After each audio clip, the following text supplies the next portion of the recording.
ओम शांति। आज 14 अप्रैल 2025 की मीठी मुरली याद के पंचामृत। आज बाबा ने कहे कि यह बेहद का खेल, सुख दुख का खेल तुम बच्चे जानते हो, जिसमें आधा कल्प है सुख और आधा कल्प है दुख, और मैं आया हूँ तुम्हारे दुख हरने सुख देने। फिर प्रश्न है कौन से पुरुषार्थ से तुम बच्चे आगे नंबर ले सकते हो।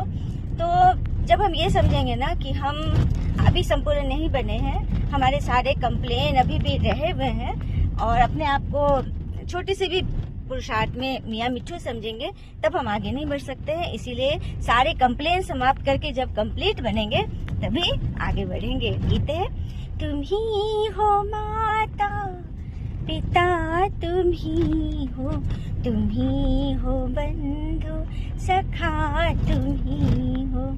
तो ये भक्ति का गीत है। तो परमात्मा के लिए हम गाए कि वही हमारे माता पिता बंधु सखा है। धारणा में जो पिता में गुण है वो स्वयं में भरने हैं, और पिता समान निरंकारी बनना है। दूसरी पॉइंट है स्वदर्शन चक्रधारी बनना और बनाना है। वरदान है स्वस्थिति द्वारा परिस्थिति पर विजय प्राप्त करने वाले संगम युगी विजयी रतन बनते हैं। और स्लोगन है परिवर्तन शक्ति द्वारा व्यर्थ के बहाव का फोर्स समाप्त करने वाले निराकारी निर्विकारी निरंकारी बनते हैं।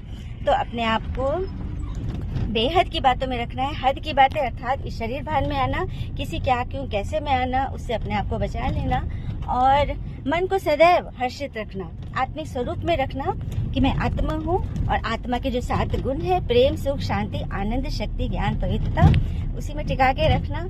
और जैसे हम आत्मा में टिकेंगे ना तो परमात्मा से हमारा कनेक्शन फिक्स हो जाएगा, और फिर भगवान हमें योग द्वारा हमें शक्ति देंगे ताकि हम मालामाल हो सके और सभी को भरपूर करें। तो आज की बाबा की वाणी हमें बेहद का सुख देने आई है, तो हम आत्माओं का फर्ज है कि सभी आत्माओं को हद के सुख से उपराम बेहद का सुख दे जो अविनाशी है। अविनाशी इसलिए कहते हैं ना कि उस सुख को कोई छीन नहीं सकता। दुनिया के जो सुख रूपी धन है, वैभव है, सुविधाएं की चीजें हैं, उससे तो कोई लूट सकता है, लेकिन जो अविनाशी चीज है, जो अनुभव है, प्रेम सुख शांति आनंद, जो आपने अनुभव कर लिया, जो आपने धारण कर लिया, उसे तो कोई लूट नहीं सकते।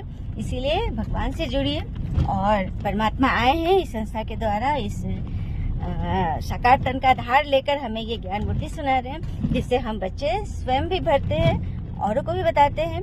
तो आप सबका भी फर्ज है कि खुद भी भरिए, औरों को भी बताइए, ताकि परमात्मा का काम, नरक को स्वर्ग बनाने का काम जल्दी से हो, और सभी के स्वर्ग में अपनी अपनी टिकट बुक हो जाए। और देखिए सतयुग में जब शरीर छोड़ेंगे कैसा पद मिलेगा वो तो बात की बात है, लेकिन संगम युग पे भगवान आए हैं और हमारा मन में जब स्वर्ग आ गया, मन में से हम सुखी हो गए, तो